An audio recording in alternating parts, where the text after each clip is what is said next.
And for this down to the wire mile, we are showcasing a field of 8 fillies and mares in this Dover Downs event.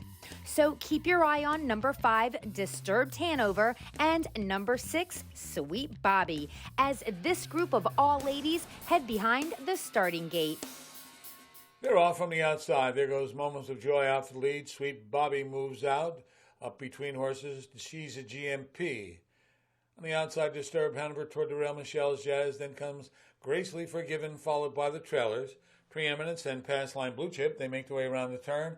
And Sweet Bobbie comes out with the lead over Moments of Joy.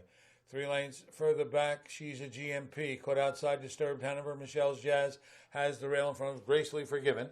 26 and 3/5. Field makes the way by the stands. The leader is Sweet Bobbie. The lead is about 1.5 lengths. Moment of Joy is there. Caught outside, Disturbed Hanover. Down toward the rail, she's a GMP. Preeminence came to the outside. Michelle's Jazz has the rail. Then it's Gracefully Forgiven, followed by the trailer Pass Line Blue Chip. They make their way over toward the half. Leading the way is Sweet Bobbie. Disturbed Hanover Park. Down toward the rail, Moments of Joy. She's a GMP is 4th. On the outside, Michelle's Jazz. After that comes Gracefully Forgiven, followed by Pass Line Blue Chip. Preeminence drops back. 54 and 4, a strong half as they race up the backstretch, with Sweet Bobbie leading by 1.5 lengths. Moments of Joy getting a perfect trip there. Outside, not so perfect, Disturbed Hanover. Toward the inside, she's a GMP. Then it's Michelle's Jazz not gaining. They go into the far turn. Sweet Bobbie being called on now as they go by 3/4, 122 and 3/5. Around the final turn, Sweet Bobbie getting ready for Moments of Joy. Disturbed Hanover still out there 3rd. Nowhere to go for she's a GMP. They're at the top of the stretch turning home. Sweet Bobbie being asked for all she's got at the top of the stretch. Sweet Bobbie drifted out a bit. It's Sweet Bobbie. Here comes Moments of Joy. On the outside, they come through. Disturbed Hanover's on the outside. Sweet Bobbie trying to get there. How about Disturbed Hanover on the outside? Park the mile. Disturbed Hanover and Sweet Bobbie can't be separated at the wire as they reach the finish line together in 152 and 2. Disturbed Hanover is owned by the Wiz Kids Stable, trained by Bart Dalious and driven by Barton Dalious. Sweet Bobbie is owned and trained by Gary Ewing and driven by Jason Thompson. Congratulations to all the connections. Now, that race took place on November 10th, and the very next week, Disturbed Hanover came back and won again in another dead heat on November 17th. They straighten away a delightful act. Down the inside, Sweet Bobbie outside. Disturbed Hanover still coming. How about Disturbed Hanover again? Disturbed Hanover on the outside. Disturbed Hanover, a delightful act, and all eyes on me, Oz. 153.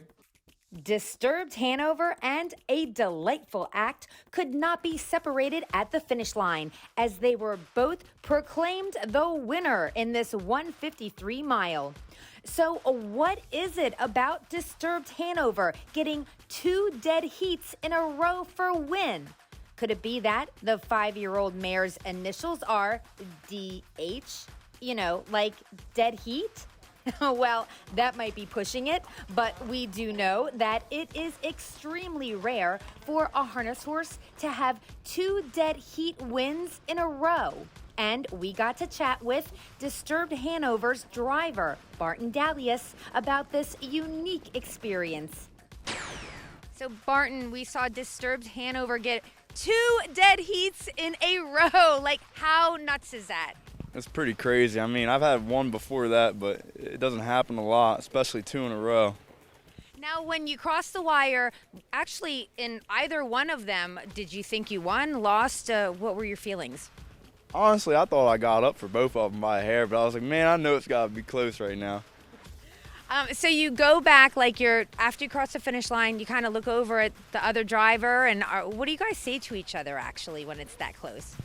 I don't think we said anything in those races, but I think we're both sitting there in our heads like, man, who got that, I know, that's what we're all thinking when we're watching it, so we're just waiting for the judges to post the photo finish.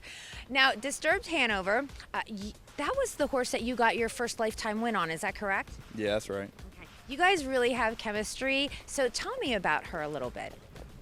She's a really great mare. You know, she was my first win and like second win. I think I've had like 10 wins with her. So I mean, me and her, we just get along. You know, she likes to be driven a certain way, and I guess I do it right. I don't know. And you're actually at the barn every day too, right? So you're with her. What's her personality like at the stable? She can be sweet, but you go up to her in the stall, she's always pinning her ears back and ready to bite. So there's like a love-hate relationship between you guys. Definitely. All right, so what about, the way that your career has been progressing? Because we had you on Post Time several months ago when you were first starting driving, and I've been watching you, and you've had a couple really big wins. So how happy are you with the way things are coming along? I'm pretty happy. I mean, of course you'd always want things to go faster and faster, but, I'm pretty happy where I'm at. I think I've done pretty good, got a couple wins, I've gotten along with a lot of, pretty good trainers, and they've hooked me up with some wins and some horses that can, compete. So you're still loving it. Like, this is your deal. This is what you want to do. So is that safe to say? Is that what we're going with? Oh, yeah, for sure. All right. I love it. All right. Thank you so much, Barton, and continued success with you. All right. Thank you. We also want to mention that Barton and Disturbed Hanover came back again, and, well, third time's a charm, because the mare didn't have to share the spotlight with any other horse in the winner's circle on November 24th, as she crossed the finish line a length and a quarter ahead of her competition in 1:52 4. Now, you would think that this story would end here, but there's more. On November 30th, Barton was involved in another dead heat. No, not with Disturbed Hanover. This time he was driving a horse named Sweet Giselle. And the dead heat wasn't for the win spot.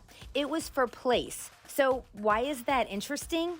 Because it was a triple dead heat for second. Yes, not 2, but 3 horses could not be separated for the place money. While the mare Summering won the race, it was Sweet Giselle, Sasha's Legacy, and Rewrite the Stars, who had everyone talking as the 3 mares all took home second place honors. No doubt, for a driver just beginning his career, Barton certainly has had some interesting experiences on his resume, and we look forward to seeing what the future holds for him.